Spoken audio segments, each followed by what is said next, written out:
সাতক্ষীরায় বাগানে বাগানে আম পড়ার ধুম, স্থানীয় ভাষায় যাকে বলা হয় আম ভাঙা। চলতি মৌসুমে বাম্পার ফলন হওয়ায় ব্যস্ত সময় পার করছেন চাষিরা। ইতিমধ্যে বাজারে এসেছে গোবিন্দভোগ, গোপালভোগ, বোম্বাই ও গোলাপখাস জাতের আম।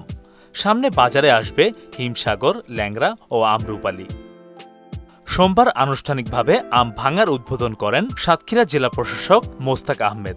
সঙ্গে ছিলেন কৃষি বিভাগের কর্মকর্তারা। উপজেলা কৃষি কর্মকর্তা জানান, সাতক্ষীরার আমই দেশের বাজারে সবচেয়ে আগে পাকে, সে কারণেই চাহিদা বেশি আর স্বাদেও অতুলনীয়। সাতক্ষীরায় প্রথম আম পাড়া মৌসুম শুরু হয় এবং এবছরের ক্যালেন্ডার অনুযায়ী আজকে আমরা আম পাড়ার শুভ উদ্বোধন আমরা করছি। তো আজকে যে গোপালভোগ এবং গোবিন্দভোগ আম আজকে আমরা ক্যালেন্ডার অনুযায়ী আজকে আমাদের শুরু হচ্ছে আজকে 5 মে, এবং হিমসাগর শুরু হবে 20 মে থেকে, এবং ল্যাংড়া আম শুরু হবে 27 মে থেকে, এবং আমরুপালি 5 জুন থেকে। সাতক্ষীরার আম কিন্তু আসলে যা বিখ্যাত, বিশেষ করে হিমসাগর আম সাতক্ষীরা তথা বাংলাদেশের অনন্য আম, যেটা সারা পৃথিবীতে রপ্তানি হয়।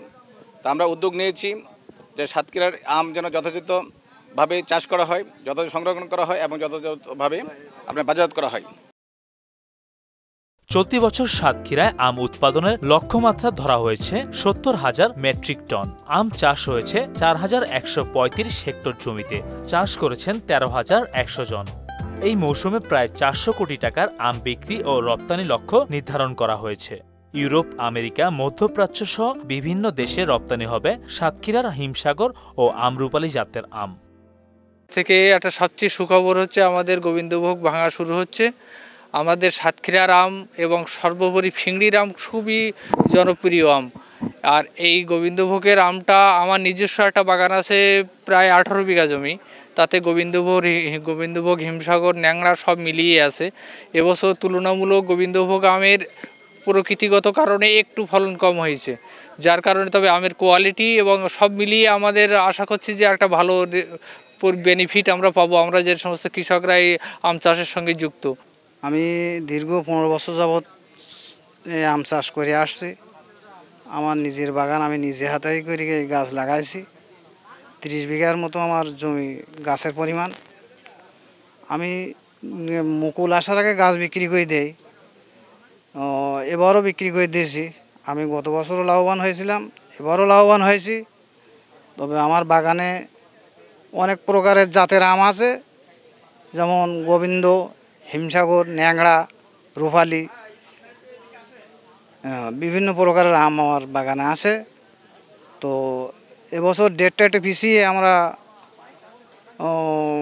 আমাদের আমটা ক্ষতিগ্রস্ত হবে কি না বলতে পারছি না, কারণ ঝড়ঝড়টার সময় তো, তাই যদি আর ডেটটা একটু আগে আসতো তাহলে আরও ভালো হতো। এই আমার 30 বিঘা জমি আম বাগান লাগাতে, মানে আম পরিচর্যা করতে আমার 4 থেকে 5 লাখ টাকা খরচ হয়ে গেছে। আমি আশা করি 20 থেকে 25 লাখ টাকা আমি বেচাকেনা করতে পারবো। জেলা প্রশাসক মোস্তাক আহমেদ বলেন, আমে কেমিক্যাল ব্যবহার রোধে আমরা কঠোর নজরদারি করছি। বেশ কয়েকজন অসাধু ব্যবসায়ীকে জরিমানা করা হয়েছে। আজ 5 মে আম সংগ্রহের শুভ উদ্বোধনের মাধ্যমে সাতক্ষীরা জেলা আম পাড়া শুরু হলো। এটা বাংলাদেশের মধ্যেই প্রথম। আমাদের এবছর 70,000 মেট্রিক টন আম উৎপাদনের লক্ষ্যমাত্রা আছে, আমরা মনে করছি এটা ছাড়িয়ে যাবে। এছাড়া আমরা প্রতি বছর আম রপ্তানি করে থাকি। আমাদের এবছর 70 মেট্রিক টন আম বিদেশে রপ্তানির লক্ষ্যমাত্রা আছে। আমরা মনে করছি এটা 100 মেট্রিক টন পর্যন্ত বা তারও বেশি হতে পারে। আমরা এর আগেও অপরিপক্ক আম যেন বাজারে না আসে সে বিষয়ে আইনশৃঙ্খলা রক্ষাকারী বাহিনী এবং প্রশাসনের সহায়তায় ব্যবস্থা নিয়েছি। এখন আম পাড়া শুরু হচ্ছে, আমরা বাজার মনিটরিং করব, বাজারে কৃষকদের আম বিক্রি করতে যেন কোনো সমস্যা না হয়, কোনো সিন্ডিকেট না কাজ করে, সে লক্ষ্যে আমরা কাজ করে যাচ্ছি। আপনাদের সহযোগিতা চাচ্ছি। আমরা মনে করি সবাই মিলে সাতক্ষীরার আমকে বিশ্বব্যাপী ছড়িয়ে দিতে পারবো।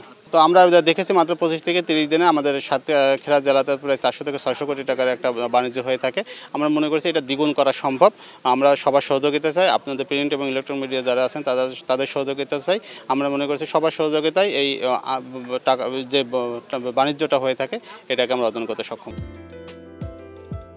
2016 সাল থেকে বিদেশে রপ্তানি হচ্ছে সাতক্ষীরার আম, আর এবারও সেই ঐতিহ্য ধরে রেখে দেশের চাহিদা মিটিয়ে ইউরোপ, আমেরিকার বাজারে যাচ্ছে সাতক্ষীরার সুস্বাদু আম।